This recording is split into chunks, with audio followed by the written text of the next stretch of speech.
All right, glad to have you back with us here. A Thursday edition of AFR. Always a pleasure to welcome Gordon in studio with us. How are you, sir? I'm doing great. Listen, man, first time I've seen you since you shaved, man. So is this a life decision? What's going on? It's the beard is a hunting-based decision. So come November, December, January, and into February, if I'm fishing still a good bit, then the beard stays on. But the wife wants it.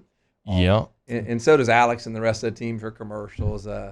Too much beard. It's not good enough. And you have a great beard. I mean, yours is full. It's right. It's just. I actually just trimmed it yesterday. Well, it's actually one of God's subtle humors, Gordon. That I have hair, thick hair, everywhere else, except the place you'd love to have. That's right. Thick hair. Yeah. So God does have a sense of humor. Yes, no doubt. He also gave me rhythm. Imagine that. I don't look like a guy you'd say like that dude's got rhythm. No, man. Yeah. He's like, look at the. Did someone talk about you rapping one time? I don't know. I'm not Flaugier over here. Okay, you know what I mean. But she did a great job on the Gordon rap. Oh yeah.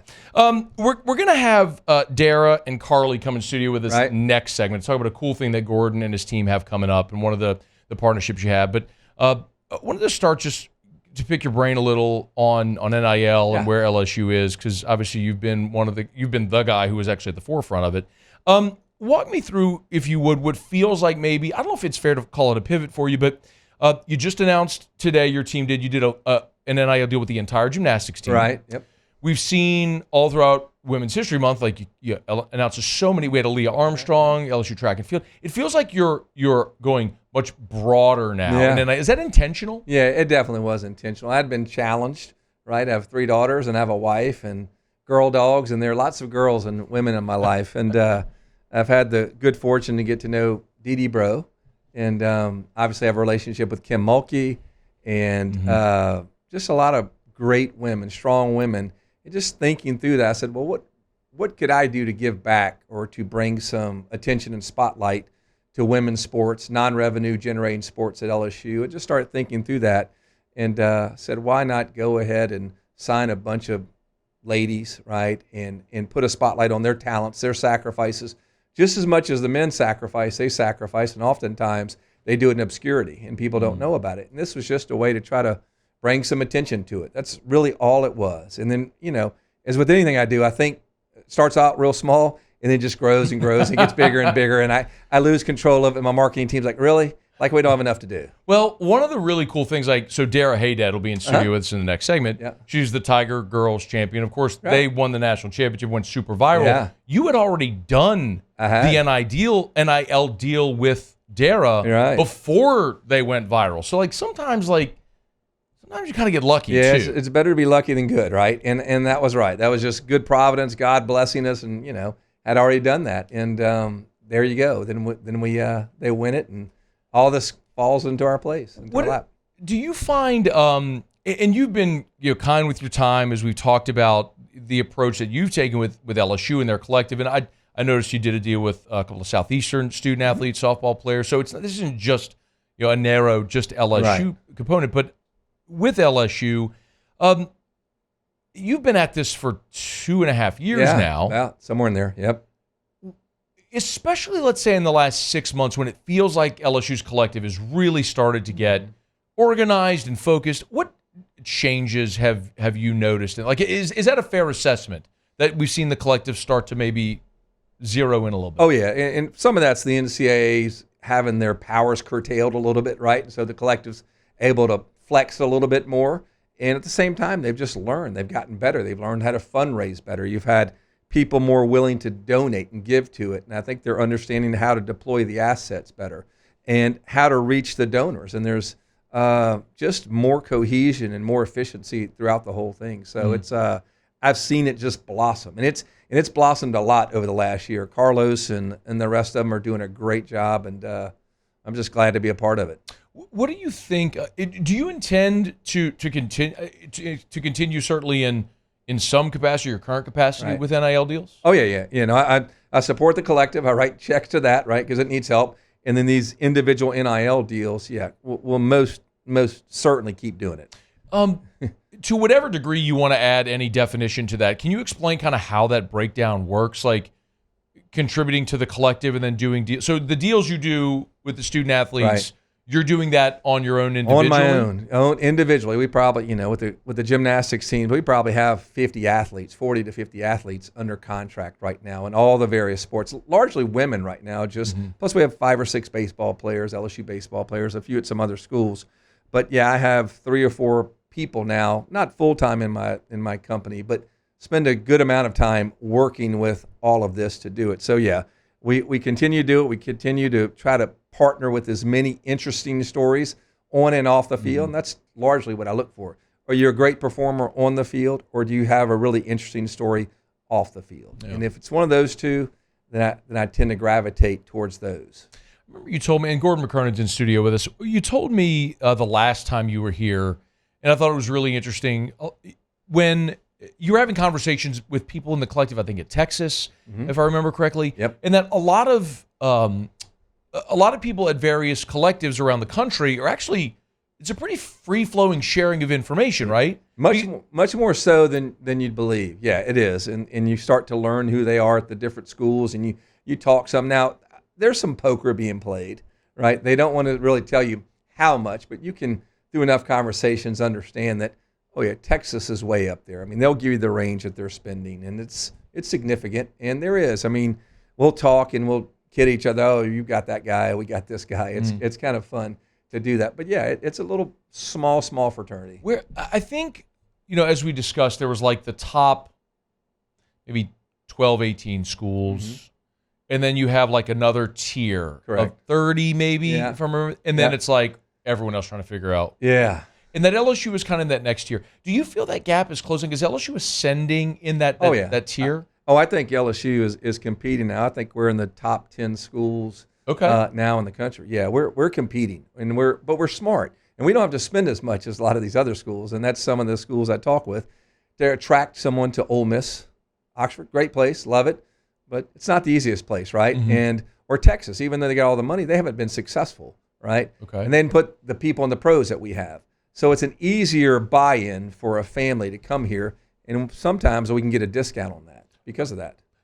Is how much, or if at all, does Louisiana play? It's one of the things I talk about a lot, G, is like LSU's inherent advantage is the dirt. Like there's kids who grew up in the state. They're not going. They just want to play for LSU. Agreed. The opportunity to wear the purple and gold. Yeah. I think Will Campbell's a great example of that. Great example of that. Yeah, could go anywhere he wanted. Could have transferred out and signed a 7-figure deal, no doubt. He's that impactful of a player. I was out at practice this morning, and you see all the guys on the field, and there's just one who stands different. And, and I'm not saying that there are not other guys as big as him. There are a couple of them, but just the way this presence and he stands, there's just the alpha. Yeah, and he's it. And he's just different, and we're blessed to have him. And he could have gone somewhere, but I was visiting with him. He just loves Louisiana, loves LSU. He'll have a great career, and he'll come back here and buy some duck property and hunt and fish all the days of his life, and talk to him about car dealerships and stuff like that. And, we talk Big Will's auto dealer. Everybody's going to go buy a truck from Big Will, right? Yeah, man. All day long. Yeah. He also looks different on the field because he's 6'5", 315, and he wears number 7. 7. And today, it was so cool today, just seeing that. He really was. It's just he's a remarkable young man. What do you see, and Gordon McKernan good enough to be in studio with us. We're going to do another segment here in just a sec. Dara Haydat from the Tiger Girls will be here. Carly Fuller will be in studio as well. We got a great promotion coming up that Gordon's helping spearhead, so we'll talk about that here in just a second. But when you look maybe in the next 6, 12, 18 months for LSU's collective, what do you see sort of as the vision? Like where are we going over the next year and a half? Well, I think this is we believe a bridge to what's coming, right? How long do we stay in this posture? Is it 12 months, 18, 24? Probably more 24 to 36 months before Congress or the powers that be finally come together to try to put some structure to it, and not just the wild, wild west. So I think we're focused on the next 24 months just staying very competitive in terms of can we get the donor base to continue to support it. And I think largely you've seen Todd and some other guys really step up and do that. So I think that's going to happen. And it's just, it really is allocation of resources like you're a GM, right? And you've got salary caps in a sense. You've got $7 million, $8 million, $10 million. and how do you disperse that money to your multiple sports, right? It's a interesting. So I think they're real focused on, and I think they're very smart with it and how they do it. I mean, they're shrewd. I mean, Carlos and the guys are shrewd with how they're spending money. When you said 24 months or so before Congress brings some kind of structure, what do you think? When you say structure, what do you mean? What do you think that looks like? Yeah, that's the $1 million question. Yeah, I keep hearing revenue sharing, right? Yeah. One time they're thinking employee-employer relationship. I don't think that with the SEC and the power they wield that they would want that. It just opens too many unknown issues. But a revenue sharing plan, and I largely think the SEC will be favored and get the most of it, and then the schools will have it, and they'll devise down a plan per school what you're going to get, and the players will actually share in the revenue, TV contracts, things like that they participate in for their name, image, and likeness. You're making money off of us, so we ought to share in that revenue, and that's what I keep hearing. Yeah, I know I've mentioned it. Like I've had firsthand conversations with admins that are working a workable strategy for what their budgets look like. With a rev share model. Yeah. Like it's going to happen. It's just a matter of That's when and what it looks like. I don't think anybody wants to do it in election year, presidential election year. And probably the year after, there might be some more important things, get the country on good footing. But trust me, it's right on the heels of that. One more thing. One of the things I know we've talked about plenty is fan engagement, right? And the LSU Collective, as best I understand it, there's about 24 donors that at the onset certainly have really been driving it. Right. And the push has been, how do you engage the average fan? Ole Miss has done a great job of that. Auburn has done a great job of that.